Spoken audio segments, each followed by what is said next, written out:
Okay, I suppose we shall begin with the Kitzur Shulchan Aruch. That's the easiest place to begin. Concise Code of Jewish Law, in chapter 125. Last week we started off with the first part of Seif Beis. Seif Beis is the second section, the second paragraph in the chapter. The first part of the chapter speaks about the month of Elul. It speaks of why it's a special time. And all kinds of things we're able to read into in the Rashi Tevot and the acronyms that the month spells out. And then the Kitzur Shulchan Aruch, the Concise Code of Jewish Law, begins to address the specifics. And the first thing that he says we do during the month of Elul is sound the shofar each day. And we talked about that in great detail. And then he continues and he says, Od nohagin b'medilas elu. Furthermore, this is something else we do in these parts. And he says that's from the second day of Rosh Chodesh Elul, although in Hayom Yom it says very clearly that we do this in the first day of Rosh Chodesh Elul. Ad Shmini Atzeres, our custom is until Hoshana Rabbah. Omrim ba'boker u ba'erev, we say in the morning and evening. We say it in the morning and at Mincha, afternoon services. La'achar ha'tfilah, after concluding the regular prayers. Es hamizmer, the psalm, beginning with the words, L'David Hashem oiri v'yishi, God is my light and salvation. That's a psalm by David. And the Kitzur Shulchan Aruch simply says, V'hu, and this recitation is al pi ha-medrash. That's by virtue of a medrash. That Hashem oiri, God is my light, the medrash says, B'Rosh Hashanah. V'yishi, God is my salvation, B'Yom HaKippurim, on the Day of Atonement. Ki itzbeneni b'Sukkot, that God covers me in His shelter. Remez l'Sukkot. This alludes to the festival of Sukkot. And he simply leaves it at that. Now, if you read the Kitzur Shulchan Aruch with an untrained eye, you won't notice anything unusual here. It's a very easy read. Sounds very natural. It's just, yeah, everybody does this. But I will point out the fact that it says Od nohagin. It says Od, furthermore. So he seems to connect one to the other, and the obvious question is, why is one connected to the other? They're two totally different things. One is listening to the shofar being blown, and the other one is reciting an extra psalm. And the second question that I have is if this is something which people do al pi ha-medrash, because of a medrash, which is thousands of years old, so then in that case, why are there some Jews who do this and some who don't? And the Kitzur Shulchan Aruch alludes to that by saying, Noagim b'medinas elu. In these parts, it is done. And in fact, in virtually all of the Sephardic world, it is not done. This is an Ashkenazi custom, and not everybody in Ashkenaz does it either. But if it's based on a medrash, how did that happen? So something's got to be explained here. We have to understand what this means that it's based on a medrash. And I suppose, having begun with this point of departure, you would assume that if it's based on a medrash, that this is an ancient practice. It's probably talked about in the Mishnah, or in the Gemara, or at least in the Rishonim. Probably. I mean, if it's based on a medrash. Well, surprise, surprise. No mention in the Gemara. Nothing in the Mishnah. It's not exactly mentioned in the medrash either. This idea of reciting L'David Hashem Ori during this time of the year is not really stated in the medrash. In fact, the very first time, bar none, that this custom shows up in print is no earlier than the year 1706. That's the first time it shows up in print. It is not brought in the Shulchan Aruch in the Code of Jewish Law. It is not mentioned by any of the Nosei Klei Shulchan Aruch, any of the commentaries on the Shulchan Aruch. It's not written in any of the later iterations of the Shulchan Aruch. We are missing this chapter from the Alter Rebbe's Shulchan Aruch. Tragically, it was lost in a fire, so we don't know if he would have inducted it. Chances are he would not have, because he followed the Magen Avram very, very closely, and the Magen Avram does not mention it. Nobody in the Code of Jewish Law mentions this. Even the Aruch HaShulchan, which is a 19th century, the latest version of Shulchan Aruch, doesn't mention it. Where does it show up first? It shows up in a little book. Well, at least that's what the book's name is called. The book is called Shem Tov Katan. And it was written in the 18th century, very early 18th century, by a man whose name was Binyamin Beinish HaKohen. Now, Binyamin Beinish, the son of Yehuda Leib Cohen, was the Rav in a place or a town or a village which is called Korostin. And Korostin is somewhere near Poznan or Posen, somewhere on the Germanic-Polish border. And it's a collection of many teachings and many traditions and customs which are attributed to disciples of the Arizal. In other words, purportedly or presumably traditions from the Arizal. However, this is not mentioned in any of the writings of the actual Talmidei HaArizal. It shows up in the book Shem Tov Katan. Incidentally, the name Shem Tov is taken from the fact that there's a system of Hebrew alphabet, kind of transposing language letters, which is called Atbash.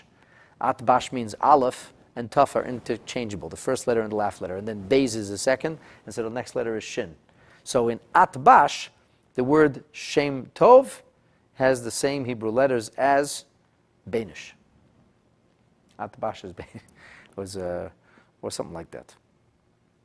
Shem Tov. So that's why he called his book Shem Tov. His name wasn't Shem Tov. Some people think he was one of the Bali Shem Tov. There are about 4 different Bali Shem Tov in Europe, 2 of them with the same name even, 2 different people. He was not a Baal Shem Tov. He did not have a supposedly master of a good name. He was simply a Rav who wrote a collection. He was inspired by the mystical teachings of Judaism. He wrote a collection of these customs and teachings, and that's the first time it shows up. That's quite shocking. It's quite shocking because this is so widespread. It seems so recent. It's just over 300 years old. In the book of Shem Tov Katan, over there it says, and I couldn't find the book, it's not really in print, but I do have a printout of it. He writes the following, and I'm quoting. Heilacha sod gadol, I want to share with you a great secret.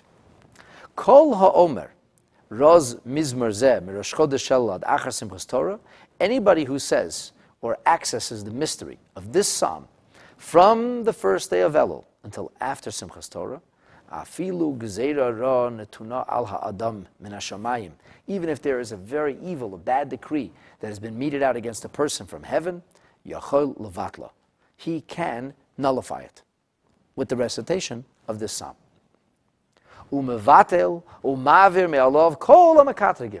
By reciting this psalm, one can remove from themselves any kind of prosecutorial angels, any kind of sitnim, which are plural for satan. Satanim is not a Satan, is not a red-skinned guy with a tail and a pitchfork. It's a thing that gets in the way. So these obstacles or spiritual blockages can be removed. Mori Tresen, he uses Zoharic verbiage here. These are shield bearers, or those who would shield or prevent things from happening. Movato me'olav kol gzeiras rois, you can nullify all evil decrees. Ve'yoytze b'dimus zakai b'din, a person can then be released into a situation where they are freed or exonerated in judgment. That's pretty cool, right? Big secret he says he wants to share with you. He says, V'tzarech liyizar ma'od ma'od, you must be very careful to say this, Zeh HaMizmor, this psalm, Erev u'boker, morning and evening, Dvar yom b'yomo, don't miss a day, from Rosh Chodesh Elul l'after Simchas Torah, Azai hu muftach sheyotze shnatav v'yamav b'tov. This will be a guarantee that he is able to live out his days in goodness. Ve'achniya yedezeh, and you can destroy through this or subdue through us, kol mini mekatrigim, all kinds of negative influences. Now, this doesn't mean that a person can violate every mitzvah in the Torah, but recite L'David Hashem Oiri and get away with it. That's self-understood. That's not the case. But a person who is, I suppose, living a decent life and doing things well, and so on and so forth, a person like that can have an added advantage. That's not what it says. Yeah, that's what it says. You cannot read it otherwise. You can't say, you can kill, pillage, steal, and rape, as long as you say, it's obviously not what it says. I mean, Just say the psalm and that's it. It's self-understood that when it says things like this, it doesn't mean you can do as you please, just say a psalm. It's self-understood. That doesn't even have to be like spoken of. Now, several years later, in fact only a short 3 years later, it shows up in another book that's printed. And this book is called Sefer Zechira V'Shar Inyonei Segulis. Yes, it is exactly what it sounds like. This was also from a Polish rabbi. His name was Zechariah Simaner, and this Zechariah Simaner was also an 18th century rabbi. He publishes this book in 1709, and he says, I've collected for you all these different prohibitions, things which can speed up the process, enable you to unlock the keys to blessings and so on and so forth. You know, people like to do schoolers, they do all kinds of ridiculous things sometimes, just because they think that this is going to accelerate the process of blessing. Some of it maybe works. In the words of Rabbeinu Zechariah, he says, Sod Gadol, this is a great secret. Ha'omer Mizmar Chav Zayin, somebody who says the 27th Psalm from Rosh Chodesh Elul until Simchas Torah, he is Muvtach Sheyotzi Yom Betov. He is guaranteed that his days will emerge in goodness, and he will remove from himself any kind of mikatrigim, any kind of prosecutorial angels. Now, these are the original sources. They come from somewhere. We don't know for sure where they come from. There is a school of thought that says that it comes from a Talmud of Reb Chaim Vital, a Talmud of Reb Chaim Vital whose name was Rabbi Chaim Cohen. This Rabbi Chaim Cohen, later on, it seems, lived in Damascus. But he studied Torah under the Reb Chaim Vital's tutelage. Reb Chaim Vital was the star pupil of the Arizal. And in the Sefer that he printed, it's brought down. The thing is, it's printed decades later. So it's very unlikely that they had received the tradition from Rabbi Chaim Cohen. What is likely is that Rabbi Chaim Cohen may have heard it from Rabbi Chaim Vital, and they may have heard it from other Talmidei Harizal. The interesting thing is that in all the manuscripts of all the Talmidim, of all the disciples of the Arizal, it's not even mentioned once. It only gets mentioned in like a next generation. That's where it shows up in print. It's almost as if it was some kind of oral thing. Nobody wanted to talk about it even. Nobody wanted to share it. That's what it seems like. Now there is a dubious source for this, and it's actually a very unfair thing that happened to this Sefer, and I'm going to share it with you. From the year 1706 to 1709, within that first decade of the 18th century, we have it appear twice. It does not appear again for a full 22 years. The next time it shows up in print is in Turkey. There was a book that was written in the mid or early 18th century, and it was written in the city of Izmir. Izmir was once a very important city for Jewish people. Unfortunately, it is not famous but infamous because Izmir was the seat of the Shabtai Tzvi movement. Shabtai Tzvi, one of the greatest villains in Jewish history, the false Messiah, came from Izmir in Turkey. And this book was printed in Izmir by a person whose name was Rabbi Yisrael Yaakov Al-Ghazi.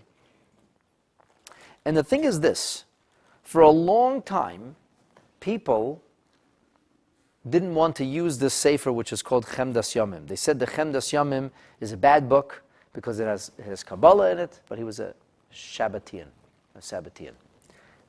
But I have to tell you that modern research has pretty much proven that the things that are contained in that book predate Shabtai Tzvi, and that the author, there's no compelling evidence that the author was a Sabbatean at all, or that the teachings of Chemdas Yomim have anything to do with Shabtai Tzvi.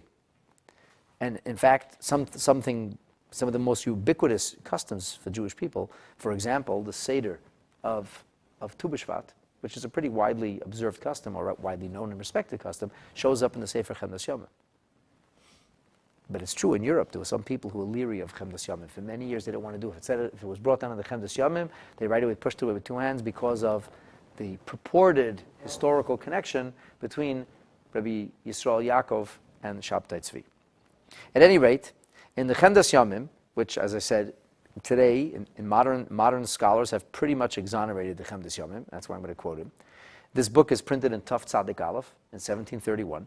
He says like this, and this is a quote again, Anoichi nahagti gam mizmar chav zayin. I have made it my custom to recite chapter 27, L'David Hashem Ori, and he adds chapter 33 of Tehillim, Rananu Tzadikim.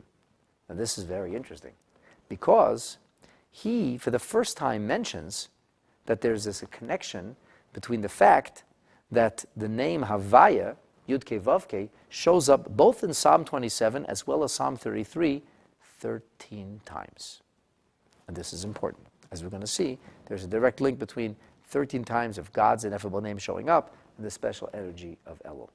But Psalm 27 is not the only psalm. Psalm 33 is the same kind of thing. And he says, one should recite this. These correspond to the 13 attributes of God's mercy, which are revealed and resonate from Rosh Chodesh Elul onward. I'll soon talk about that. This is a famous Lurianic teaching. And he says it should be recited early in the morning at Slichot. At Slichot, he says. Not the way it's mentioned in the book of Zechira or in the book of Shem Tov Katan. He speaks about not after davening, but early in the morning at Slichot. Now, Turkey, for the most part, was a seat of Sephardic Jewry. And the Sefer Chendes Yomim reflects the Sephardic customs. He speaks about Slichot. The next time this shows up in print, and the first time it shows up in a Siddur, is in the year 1794. It's very recent. Almost the turn of the 19th century. There is a Talmud of the Baal Shem Tov, whose name is Rabbi Shabtai Meirashikov, or Shabtai Rashikover. And the Siddur Reb Shabtai Rashikover, and this is also brought down in another Siddur of a Talmud of the Baal Shem Tov known as the Siddur Kol Yaakov, the Siddur of Reb Yaakov Koppel. So in the Siddur of Reb Shabtai, it says the following: Kol ha'omer mizmor chav zayin l'David HaShemayri. Anybody who recites this Psalm 27, l'David HaShemayri, from Rosh Chodesh Elul until Simchas Torah, evening, morning, and evening, is guaranteed that his years will end well. And even if there's an evil decree which is directed against him, he's able to remove that evil decree, very similar to the language of the Shem Tov Katan. And he says, Yoitze b'dimo zakoyin, b'din v'ayidei ziachniya kol ha'makategem. He basically brings together the verbiage of the Shem Tov Katan and the Sefer Zechira of Rabbi Zechariah, and he kind of conflates them, and he actually puts it into his Siddur. So it shows up in his Siddur. Now, in the Sephardic world, we have a mention in the Sefer Chendes Yomim, and then there's a mention of Psalm 27 being a special psalm in a Sephardic Sefer which is called Kaf Nakia, which was written by a sage whose name was Rabbi Khalifa ben Malka, and he is living somewhere, we're not exactly sure, in the 17th or 18th century. He supposedly lived for 100 years. They said he was born in 1660 and lived till 1760, or 1670, lived 90 years, lived to a very ripe old age. Somewhere in his Sefer, which comes to print only post-mortem, after he passes on, he says, our custom was to say Psalm 27 daily. He doesn't talk about the month of Elul. But, interestingly, the 18th, 19th century, early 19th century sage, the Chidah, Yosef Chaim Azulai, he says, no, it should be recited from Rosh Chodesh Elul until Hoshana Rabbah. So what I've introduced for you is a whole bunch of different sources in which we hear about the concept of this business of reciting the David HaShemori, shows up intermittently over the course of the 18th century, and somehow it sweeps the Jewish world. And by the time we get to the 20th century, everybody, virtually every community in Ashkenaz is saying this. How did that happen? How did it catch on like wildfire? And if it caught on so quickly, how come it didn't catch on in the Sephardic world? And if it's based on a Midrash, why not much earlier? The whole thing is so mysterious. I want to share with you what the Chidah says in another Sefer. The first Sefer is called Moira Etzba. And in another Sefer called Sansan Lior, the Chidah writes the following. He says, you should say this LeDavid Hashem Ori in every prayer. He says, from Rosh Chodesh Elul until after Yom Kippur, as well as Hoshana Rabbah. And he says, this is the custom in the holy city of Hebron, that the Shliach Tzibur says it after Aleinu. And really, he says, it's good to say it all year. It's good to say it all year. So here, on one hand, the Chidah talks about doing it in the month of Elul, which reflects the Ashkenazi custom, and the Chidah traveled widely. So he was in Europe, and he met all the Ashkenazi Gedolim. He knew what the custom was. But also, he was a Sephardic sage. He reflects the Sephardic custom. So here in two different manuscripts, he writes on one hand saying it in a particular time, but then he says it's really a good idea to say this all together. So the big question that I put to you today is, how did this spread so quickly? Why did it spread so quickly? And just to thicken the broth a little bit, I want to tell you that there was some serious opposition to the recitation of Psalm 27. So much so that until today, there are certain Hasidic and yeshiva communities that pointedly do not say Psalm 27. Very in a minority, but very, very forcefully refuse to say it. So the Vilna Gaon, at least there's a book wasn't written by him, but it's a collection of his customs called Ma'aseh Rav. Over there they say that the Vilna Gaon was vociferously opposed to the recitation of Psalm 27 in davening. And his reasoning was, we stick to the original. The Chachamim didn't make this originally in the Siddur, no changes. No changes. Once you start adding chapters of Tehillim, who knows what you're going to add next? He was very strict. Yeah, he was very strict. The funny thing is, most of the yeshiva world, although they revere him, they don't follow him. They do say L'David HaShemayri. Most of the Litvish world says L'David HaShemayri. Very few don't say L'David HaShemayri. Not many of the Vilna Gaon's customs are actually adopted. He also said you should have 2 matzahs on Pesach. Almost everybody has 3 matzahs. And many other things like that. But interestingly, there's a significant portion of the Polish Hasidic tradition which doesn't say it. And these are the Talmidim of the Noam Elimelech, Rabbi Elimelech of Lizhensk, who was one of the major disciples of the Maggid of Mizrich. And he had a number of major disciples. His major disciples were the Apt Ruv, as he's known, Avram Yeshua Heschel of Apt, who spawned a number of Hasidic dynasties. He had the great disciple known as the Chose, the seer of Lublin. And he had another very, very, very famous disciple who is known as Reb Mendel Rimanover. And all of these specifically did not say L'David Hashem Oiri. And the Tzanzer dynasty, which is an extension, if my memory doesn't fail me, of Apt, the Tzanzer dynasty does not say it. The Reb Chaim of Tzanz, founder of the Tzanz dynasties, he writes in his Torah of Rosh Hashanah, he says, it says in the Shulchan Aruch, in Poskim it says that it's a thing to blow shofar. He calls it a mitzvah to blow shofar from Rosh Chodesh Elul. He said it's a minig, it's a custom of Jewish people to recite slichos. We find this in a brisa, which is not really a brisa, it's really a Pirkei de Rebbe Lezer, which is brought by the Tur. He says, however, nowhere does it say, in any Gemara, in anything of that genre, that the Anshe Knesset Hagdola added any kind of prayers during the month of Elul, like it says they did in the days between Rosh Hashanah and Yom Kippur, known as the Seres Yemei Tshuva. Al Elul, he says, Ein Zeichar Davar Me'anshe Knesset Hagdola. In the month of Elul, there is nothing from the men of the Great Assembly. The people who formulated the Siddur absolutely did not mention any additional prayers to the Siddur about Elul. And the Tzanzer Rav actually did not say L'David HaShemayri. He had an eldest son. I think he was about 14 years older than his son. And his son was known as Yecheskel. They called him Reb Chatzkel of Shineveh. He ran away from his father during his father's lifetime, and he opened a new company. He became the Shineveh Ruv. And the Shineveh Ruv had major disputes with his father. And there's a lot to be said about that. But in Shineveh, which was a part of the Tzanzer dynasty, in Shineveh they did say L'David HaShemayri. But okay. Then again, the Shineveh argued with his father on so many things. So the Kleisenberger Rebbe was hard-pressed to explain why people wouldn't recite L'David Hashem Oiri. He was asked, why did the ancestor of your dynasty, why did they not say L'David Hashem Oiri?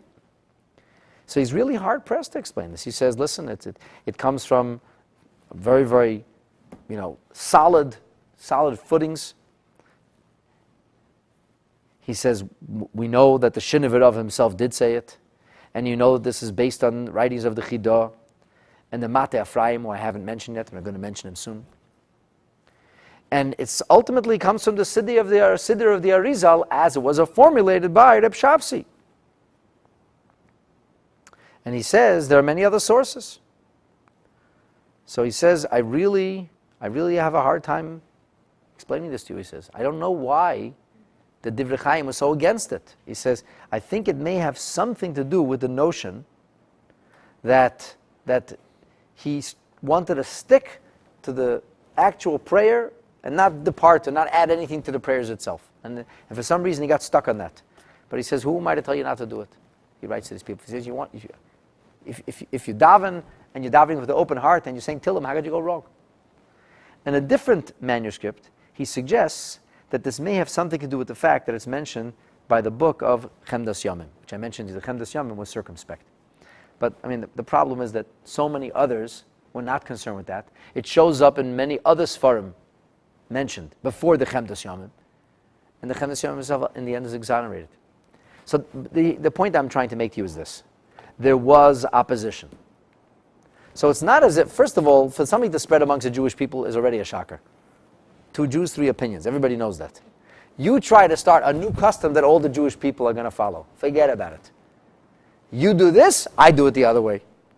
How'd you get everybody to do this? And nobody even tried to. Nobody made the effort. There wasn't a campaign. Get everybody to say Psalm 27. It hardly shows up in print. It only starts to show up in print at the beginning of the 18th century. It's not even in a siddur until the very end of the 18th century. It's not even in a siddur. And yet somehow it spread so quickly. How did it spread?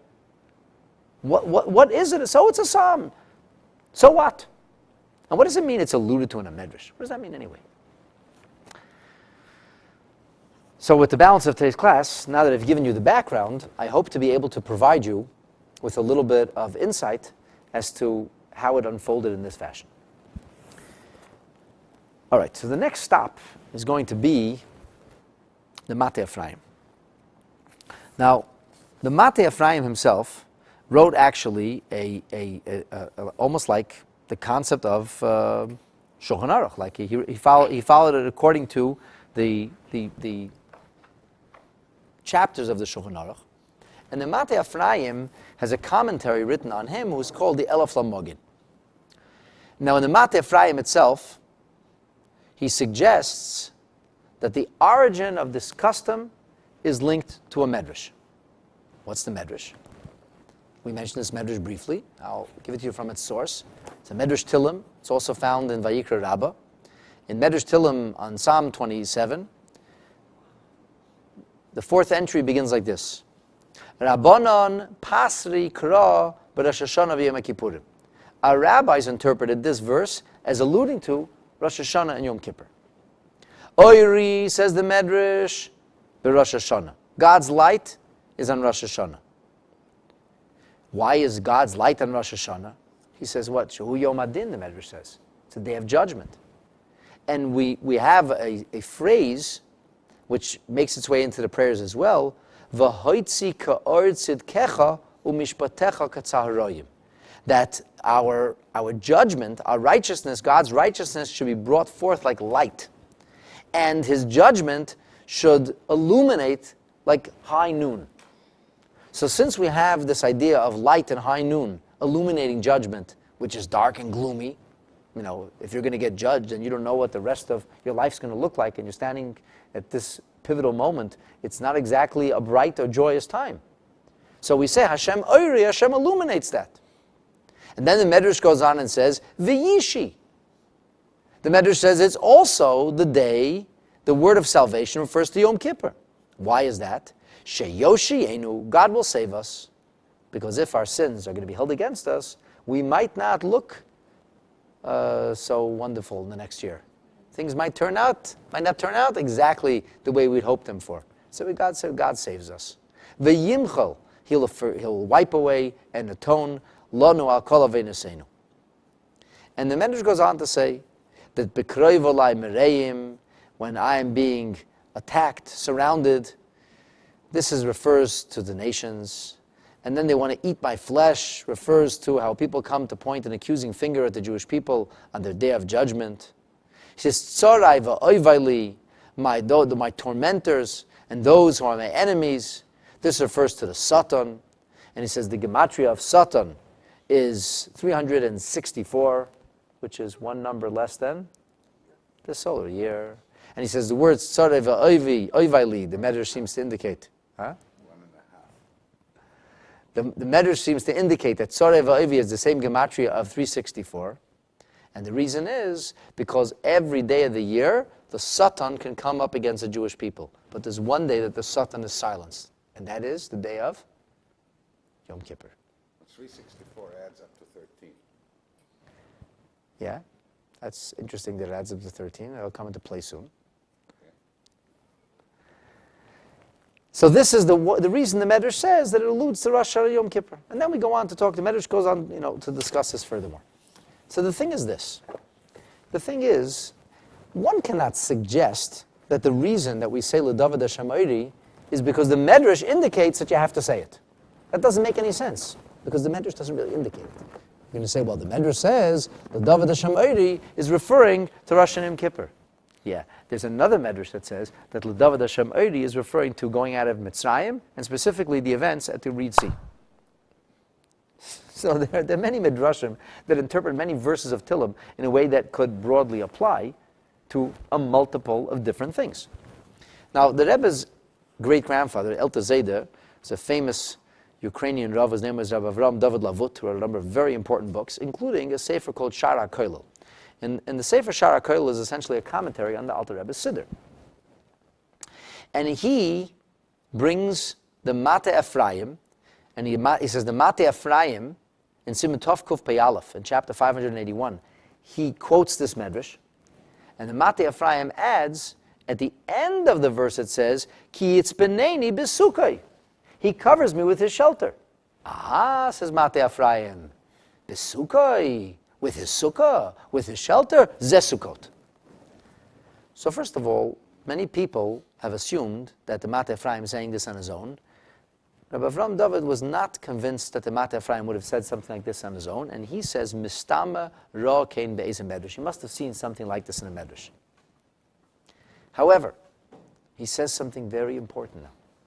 He says, when the Mate Ephraim says that we say this because of the medrash, he says, that's not a good enough reason.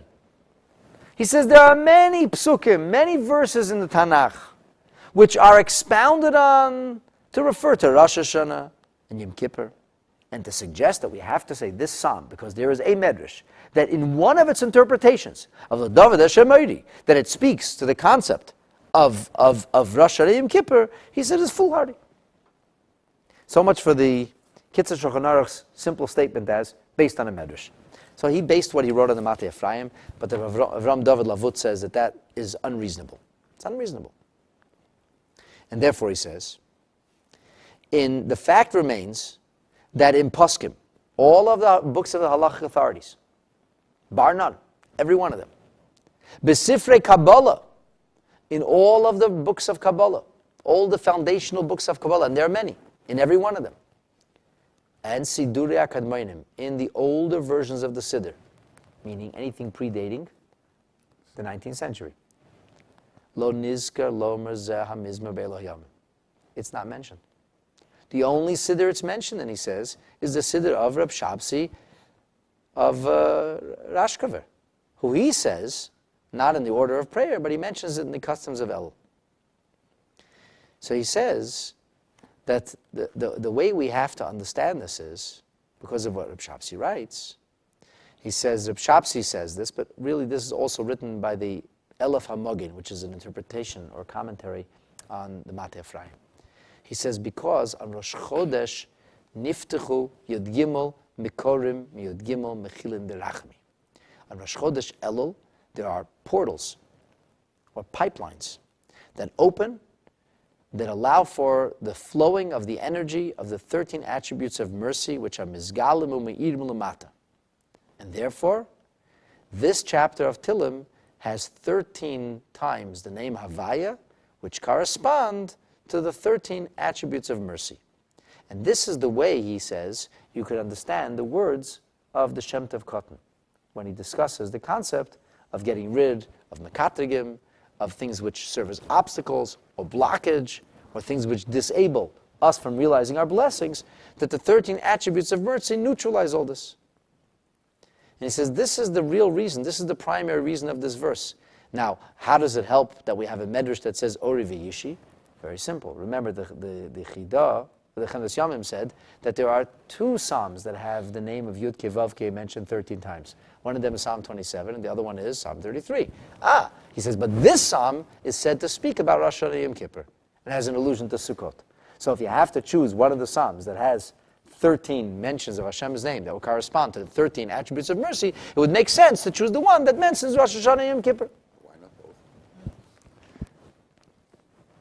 Patience.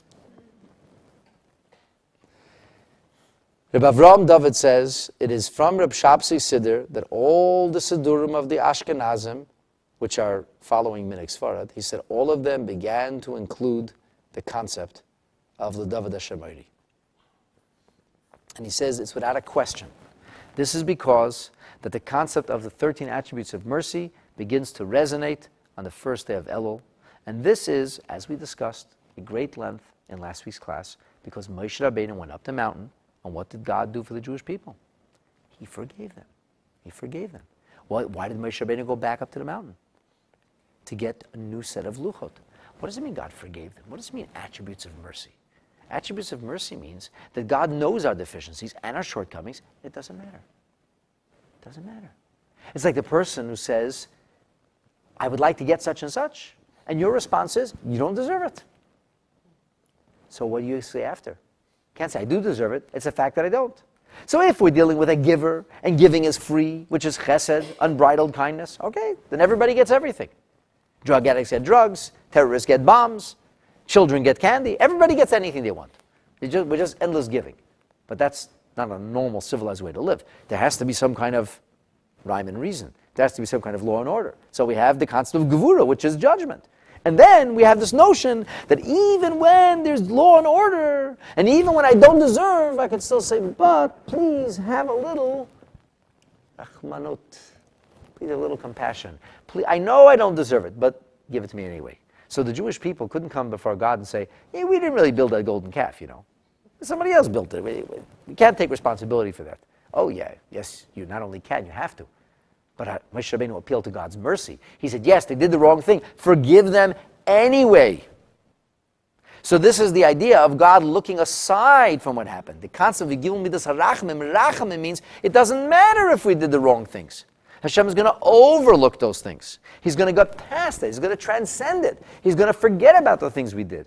That's the energy from Rosh Chodesh Elul up until Yom Kippur, which climaxes with the concept of Solachti Kedvorecha. As the Alter Rebbe says in Lekutei Torah, in the famous Maimer of Anila Doidi, he says, V'hinei noida, it is widely known, and I quote, Shebe Elul, in the month of Elul, hu hizman his galus yud gimel midas harachmim. This is the time of Hashem's 13 attributes of mercy being revealed. And this is written clearly in the Siddur HaArizal. It's written in the Seder Kavanis. It's also brought down in a sefer called Mishnas Chasidim, Mesechet Elul. So in the major Kabbalistic writings of the 16th century, there's this idea that is developed and promulgated that the month of Elul represents the revelation of Hashem's attributes of mercy. And there are 13 of them. And the first one of them is Kale. And it says, Kale Havaya Vayar Lonu, as we're going to soon see. God illuminates for me. We use the term of light when we talk about the term of Kale, which is the first of the attributes of mercy. So we have 13 attributes of mercy. Now, Alter Rebbe goes on to ask the question, if 13 attributes of mercy are being revealed, why isn't the month of Elul one big Yom Tov? He says, do you know what makes Yom Kippur special? 13 attributes of mercy. That's why we can't even eat. That's why we have to be in an exalted state, because 13 attributes are resonating. He says, in that case, how could you have a month with his 13 attributes of mercy resonating and nobody's doing anything? They're just going on with their lives. And there the Alter Rebbe invokes the famous idea of a mashal, of a melech basada, that there's different ways in which we can connect and relate to the king. The king can be found in his natural setting, in which case we would have to, so to speak, pony up and deserve being there. And then there's a time when the king reveals himself as you are, in your circumstances. And in that case, a person can see the king, receive the king, and nonetheless, not really change their lives. You're supposed to change your life in Elul. That's the point. You're supposed to shake it up in Elul. You're supposed to be different in Elul. But it's not Yom Tov. We go about our ordinary lives in an extraordinary way. That's what the month of Elul is about. So since we have this concept of Yud Gimel Midas HaRachamim, so this explains to us why it is important for us to recite this particular chapter of Tehillim.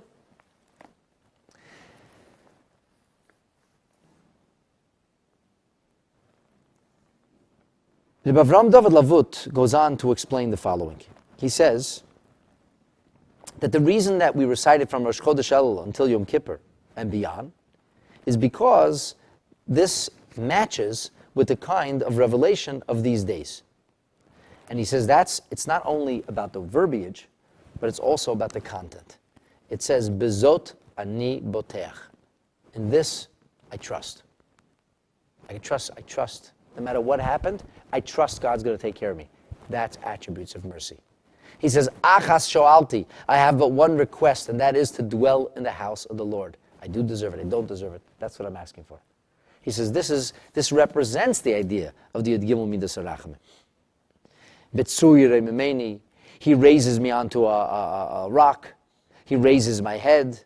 This is the concept of Hashem being Nosei Avon, he says. This is the concept of God forgiving inequity. So Rananut Tzadikim may have the name Havaya 13 times, but its content does not reflect the 13 attributes of mercy. L'David Hashem Oiri reflects the 13 attributes of mercy. So it turns out that it's not about the fact that the Medrash alludes to Rosh Hashanah Yom Kippur or doesn't allude to Rosh Hashanah, or in the end it says, as some bring down, that it says Lulei Hemanti, Lulei is the Oisius of Elul. But that's not really what it's about. These are what you would call nice little accoutrements, decorations. What it's really about here is that this represents the name Yud Kei Vav Kei Hashem Kel Rachum V'Chanon. This represents the 13 attributes of mercy. And the 13 attributes of mercy resonate in this particular psalm from a content perspective, as the Lavut highlights, from a number of different things, statements and expressions which are made in the psalm, and from the fact that 13 times Hashem's name shows up. And he says, from this all we can understand that the recitation of Psalm 27 was not in fact ordained early on in the concept of prayer. Why, he says? Because this is what you would call a segula. It's a propitiation that's attached to a specific chapter of Tehillim. And there are different chapters of Tehillim that have different segulot attached to them. People have different needs. They recite different psalms. So this is a segula. And this mizbar is mesugal. It's propitious for many things, he says, and especially in these days. Now he says, so why would it be done till Hoshana Rabbah? He says in that case, to be till Yom Kippur. If it's about the attributes of mercy, we know there are only 40 days. How'd you end up with 50 days? So he says this is because Hoshana Rabbah is actually the final judgment. And he quotes the Zohar saying that it's the final judgment. And he says, even though Shmini Atzeres is also a day of judgment for rainfall, which ultimately precipitation, hydration, makes a difference on a universal level, he says that's true, but nonetheless the emphasis on judgment really ends at Hoshana Rabbah, and that's why we go to Hoshana Rabbah, but he says that's why there are others have a custom of reciting it on Shmini Atzeret, and others have a custom of reciting it even on Simchas Torah. But he comes back and he says, the main segula in reciting this chapter of Tehillim is this reflects the request of Moshe Rabbeinu when he wanted God to forgive the Jewish people for the sin of the golden calf. He asked, "V'neflinu ani va'amecha." May I and in your nation be different. Let us be exalted. Let us be put in a different category. And he says, therefore, whenever we're reciting these 13 attributes of mercy, he says, even when the day we don't say Tachnun, we still ask Hashem that we be v'neflinu. We ask Hashem we be treated differently, exalted. And he says, it's only because it wasn't initially added to the prayers, that's why we don't add it to the prayers now. And he says, that's why it shows up as an add-on to the prayers. Really, he said it belongs after Uvolet Zion, which is the end of the prayer. But since it's customary to recite the psalm that was sung in the Beis HaMikdash by the Levites, we recite the Shir Shel Yom first, and afterwards we add it on to the prayer. So he says it's not actually made part of the prayer, it's added on at the end. And because it's added on at the end, it's not a concern or an issue. Incidentally, later on when he talks about Hoshana Rabbah, this is in chapter 11, subsection 28. But later on, in chapter 45, in subsection 6, he speaks about the day of Hoshana Rabbah, and he says, Hoshana Rabbah, besides it being the concept of judgment, it's also the 26th day from creation, because the world was created on the 25th day of Elul. Rosh Hashanah is commemorated on the 6th day of creation, the day in which God created Adam and Eve, which was on Friday.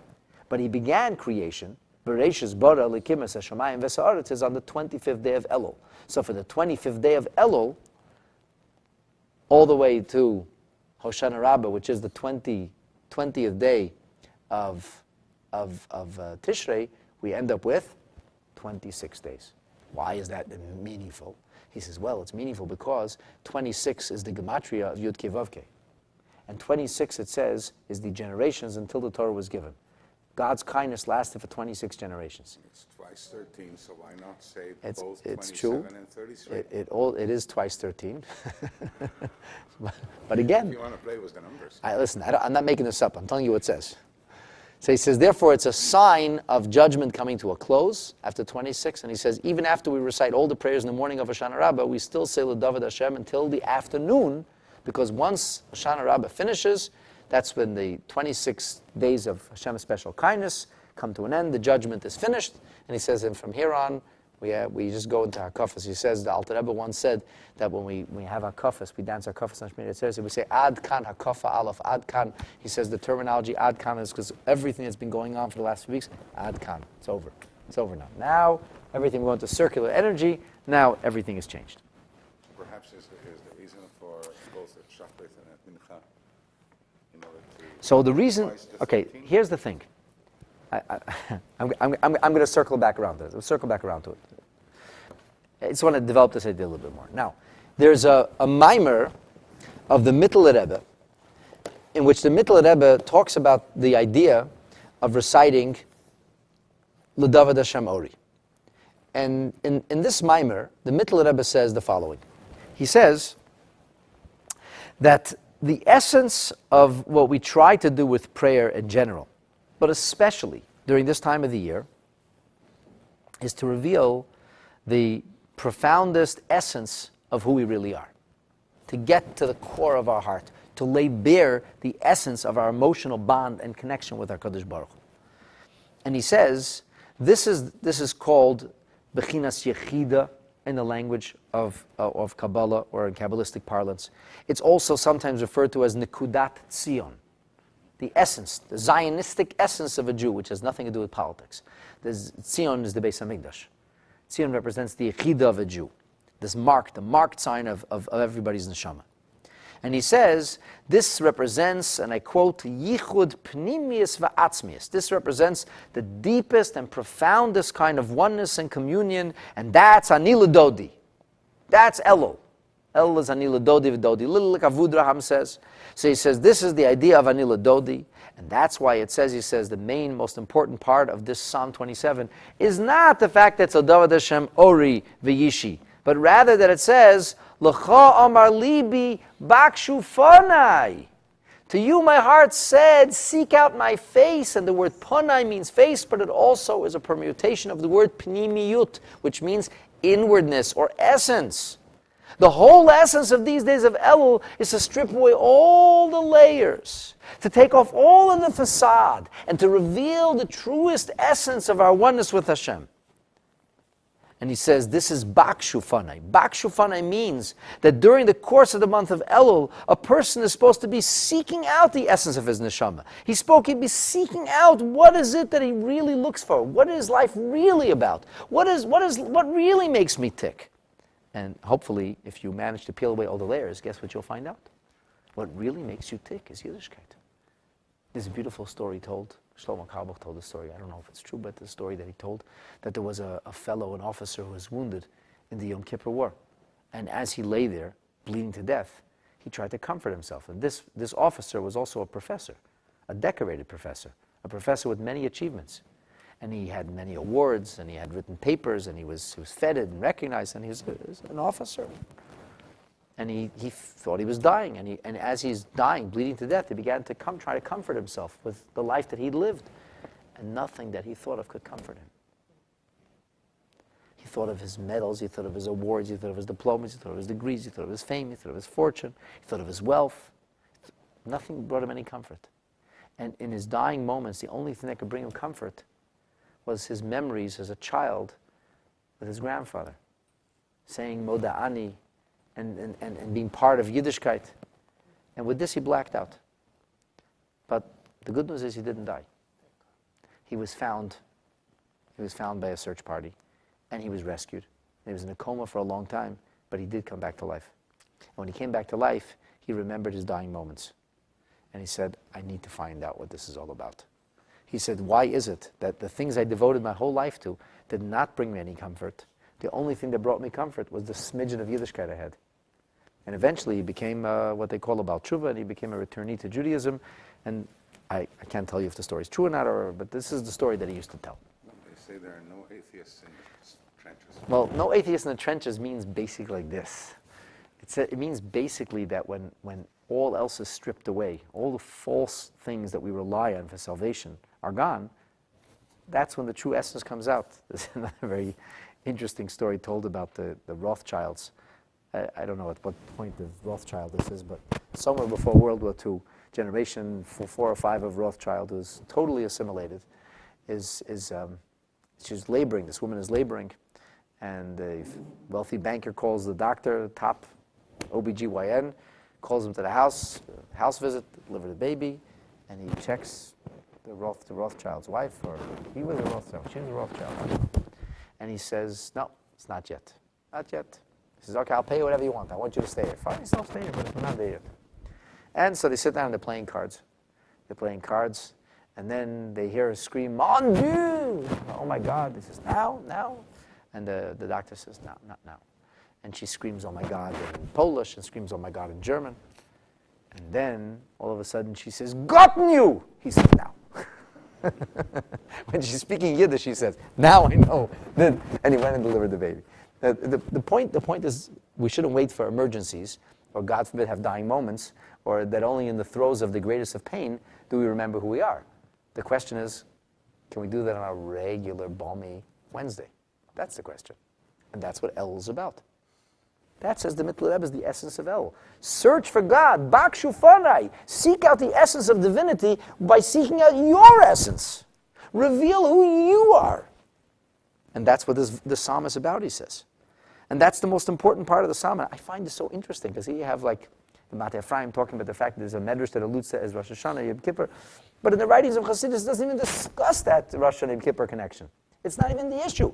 The issue is 13 attributes of mercy. The issue is the concept of Elul, the energy of Elul. The issue is seeking at the Pneumius. And this, says Rabbi Avram David Lavut, is what it's really about. That's why we recite this verse. And that's what L'David Hashem Oiri V'ishi is about. It says, Gilui Ponim Beponim. It's about revealing the face-to-face relationship that we have with Almighty God.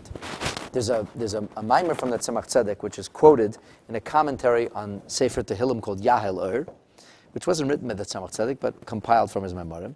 And he says essentially like this. L'David Hashem Oiri, he says, this is the light that illuminates the darkness. As it is written, V'havaya Yagia Choshki. God will illuminate my darkness. And he says it's written, Keil Havaya Vayar Lonu. That Yud Kevavki is Keil. But he says, Keil Havaya, says the Tzemach Tzedek, Bechinas Keil Zehu Hatikon Harishan. This is the first blush of the Yud Gimel Midas HaRachamim. This is the first stab at Yud Gimel Midas HaRachamim. HaMeirim, which illuminated Elul. So from the perspective of Chassidus, it's not about some vague allusion to high holidays. It's about this psalm encapsulating the essence of these 13 attributes of mercy and the avodah, the special service that we're supposed to be looking for, that we're supposed to be engaged in during these days of Elul. There's an amazing mimer of the Rebbe, which is a very long mimer. It would take me in 2 classes maybe to go through this mimer properly. It's from the 3rd day of Slichas. The Rebbe recited the mimer and that night of the 3rd night of Slichas in 1960, but it was edited later on in the year 1989. And essentially, the Rebbe bases it on a mimer of the Friedrich Rebbe. And it's really impossible for me to even do any kind of justice to this mimer. I'll say this. In the mimer, the Rebbe shows that it's all about prayer. He reveals multiple levels in prayer, and he explains how the levels in prayer are all alluded to in the Psalm of the David Hashem Oiri. He says, starting off with Bakshu Fanai, he says, this Bakshu, this is the idea of Avodah Shebelev, because it's about the heart. He says, this is Bakasha, this is Tchina, this is the idea of Slichot. The whole mimer is emphasizing how this is the idea of Tefillah and Avodah Shebelev. And it's from Tefillah and Avodah Shebelev, it's from prayer that we're able to reveal the essence of our neshama.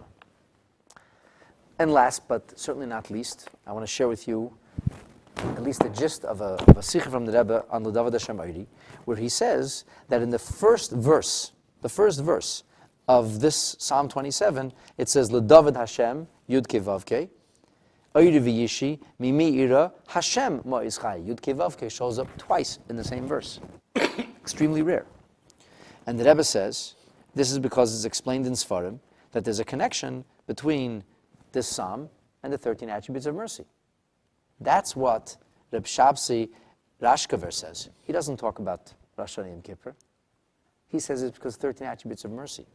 The Panim Yafais also emphasizes, the Baal HaFlo was a great Hasidic master and German sage.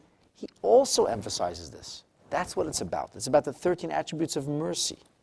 And the Rebbe says that we know in the 13 attributes of mercy, it says, Hashem, Hashem, Kel Racham V'chanan. But before we get to Kel Racham V'chanan, it says Havaya, Havaya, Yud Kevavke, Yud Kevavke. It says 2 times Havaya. So 2 times Havaya, 2 times God's name, it says alluded to right at the beginning of the verse.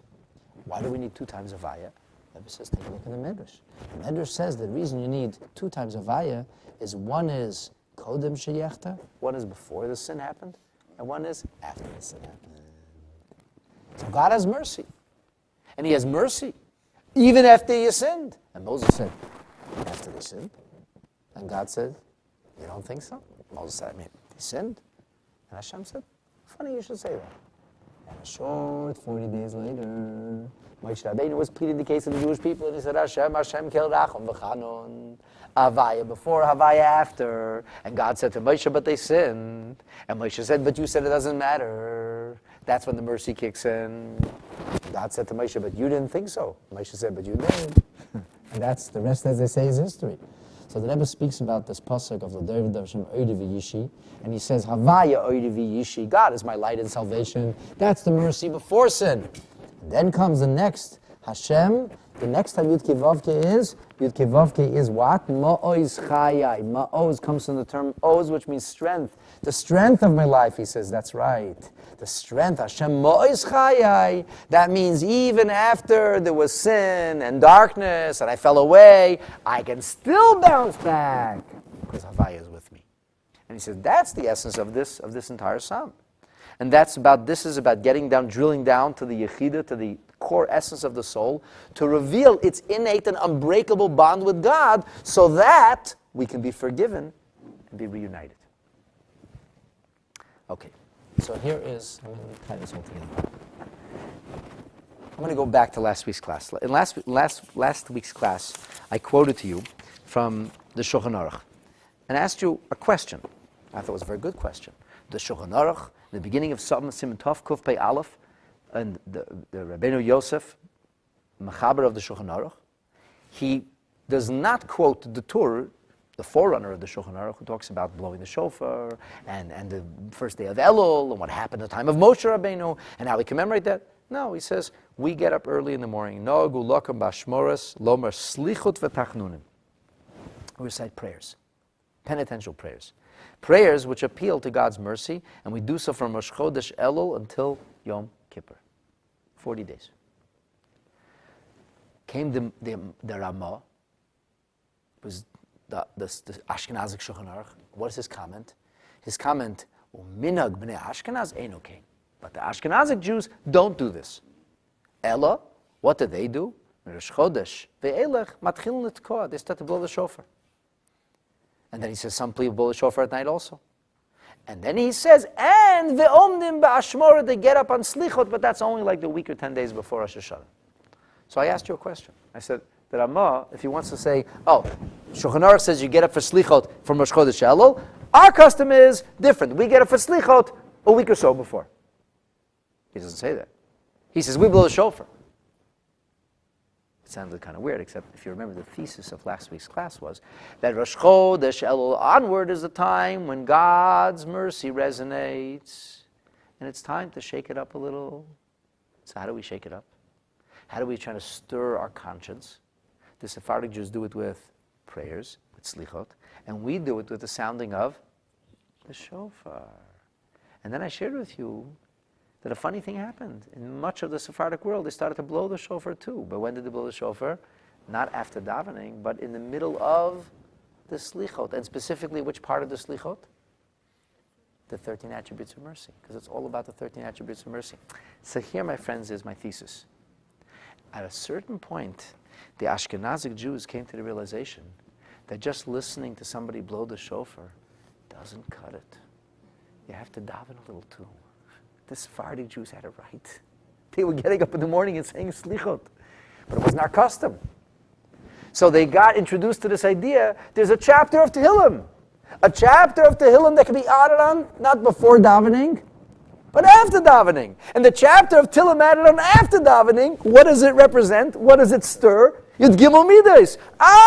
They said, of course, this makes perfect sense. Of course we're going to embrace this.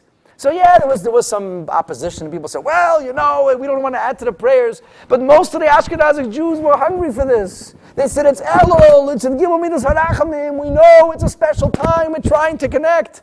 But the shofar's nice. We should do something too.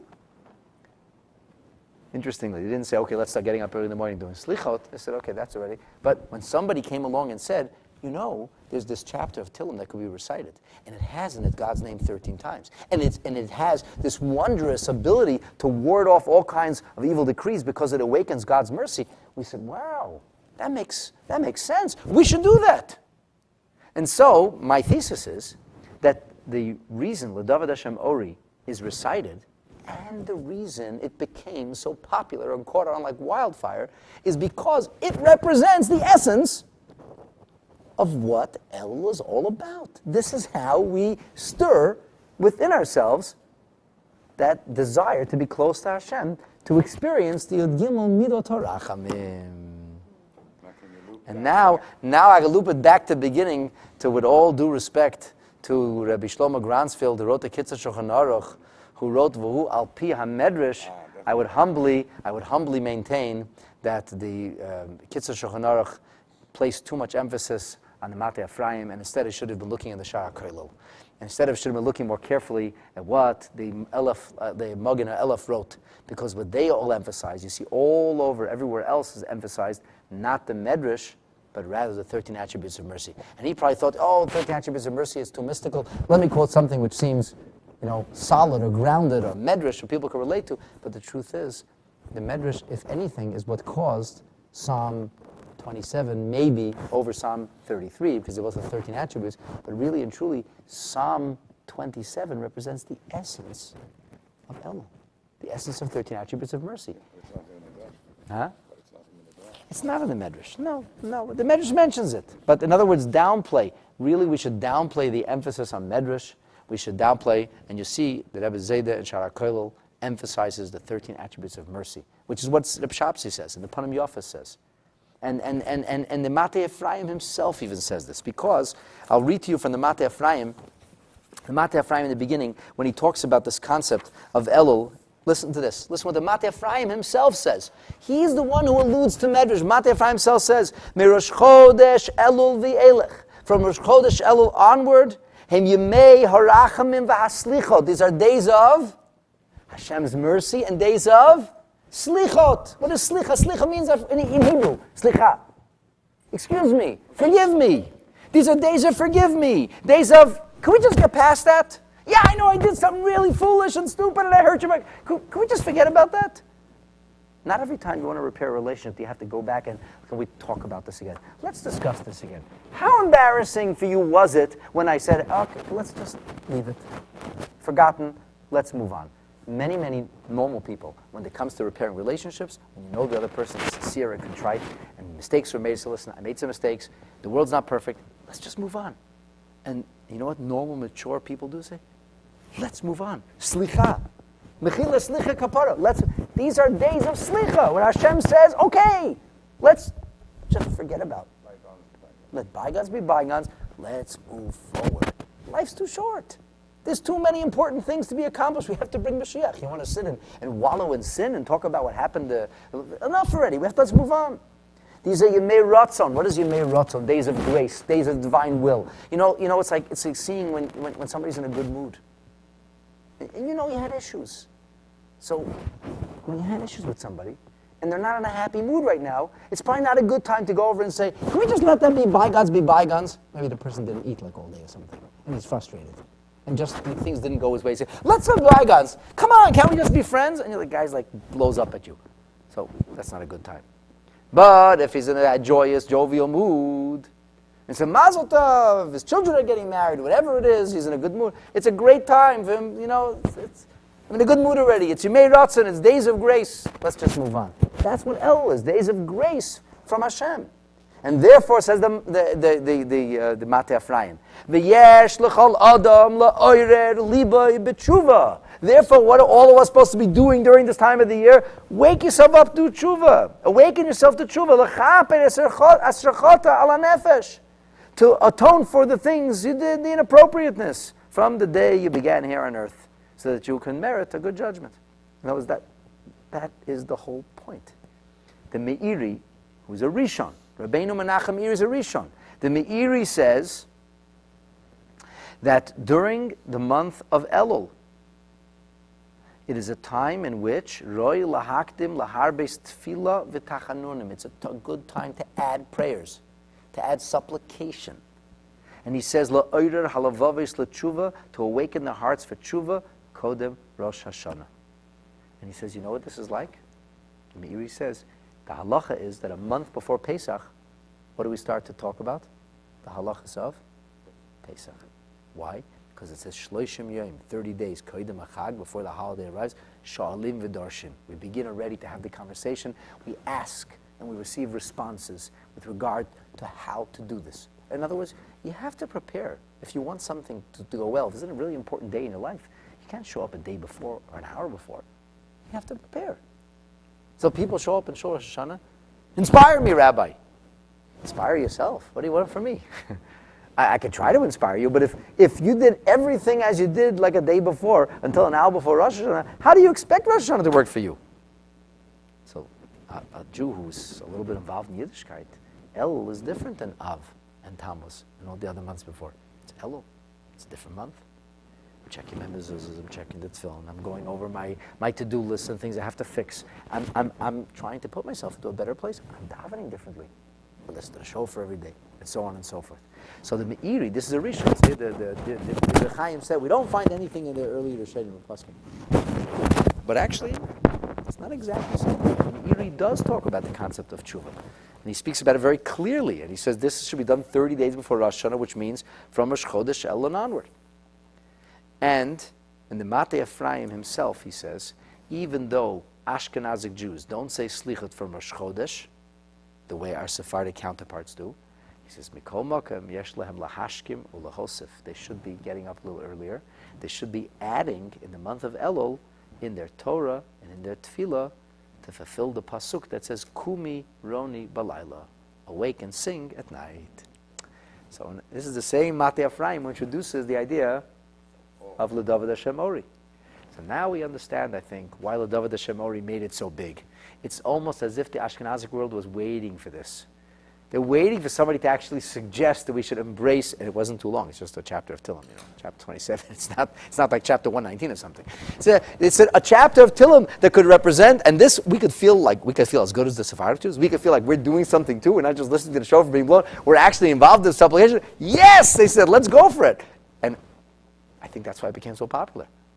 And it took off. And you look at the things that these great rabbis wrote about how powerful a prayer it is. They said, people said, we're in, this sounds great. And thus was born the L'David Hashem Ori, and which we recite, of course, for a sum total of 50 days from the first day of Rosh Chodesh Elul until the last day of judgment on Hoshana Rabbah. Hashem should help us, that Hashem should be our light and our salvation. We should be able to reveal the Yud Gimel Midas HaRachamim, Hashem's mercy in our lives. We should reveal, like it says in Chassidus, the inner core essence of our neshama, so that we should be able to experience a oneness with Hashem. And through that preparation, surely HaKadosh Baruch Hu will give us, Eretz Hashem, a beautiful new year filled with goodness and greatness and the glory of redemption. B'mheira u'biyameinu.